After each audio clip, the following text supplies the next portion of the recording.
अस्सलाम वालेकुम दोस्तों, welcome back in my channel PK Desi herbal. दोस्तों, वीडियो का थंबनेल तो आपने देख ही लिया होगा।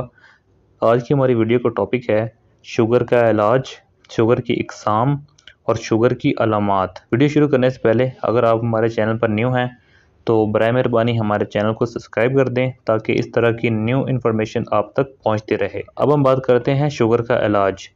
शुगर के मैनी बकसरत से पेशाब आना और पेशाब के साथ शुगर भी आती है। ये तकरीबन तमाम मुल्कों में पाई जाती है। ये बीमारी ख़ानदानी भी हो सकती है और 50 से 70 साल की उम्र के अफराद इससे ज़्यादा मुतासर होते हैं। जिन लोगों को मोटापा हो उनको ये बीमारी दूसरों की बनिस्बत ज़्यादा होती है। इस बीमारी में जिस्म का ब्लड ग्लूकोज बहुत ज़्यादा बढ़ जाता है। अब हम बात करते हैं शुगर की इकसाम। शुगर की दो इकसाम हैं, टाइप 1 और टाइप 2। पहली इकसाम में इंसुलिन की ज़्यादा कमी हो जाती है और उम्र के साथ बढ़ती जाती है। इसमें मरीज़ को प्यास बहुत लगती है और हर वक्त थकावट महसूस करता है। ब्लड प्रेशर भी बढ़ जाता है, चक्कर आते हैं और शदीद सर दर्द भी होता है। अब बात करते हैं टाइप 2। दूसरी टाइप की शुगर ज़्यादा उम्र के लोगों को होती है।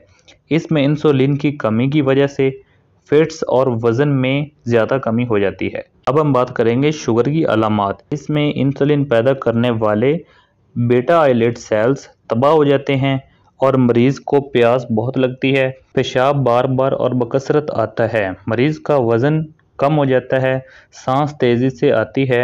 शुगर की खसूसन दूसरी टाइप में मरीज़ को यकदम बेचैनी हो जाती है, पसीना आना शुरू हो जाता है और घबराहट भी महसूस होती है। जिस्म में कंपकपी सी होनी शुरू हो जाती है, चेहरे का रंग जर्द हो जाता है, मरीज़ में चिड़चिड़ापन हो जाता है।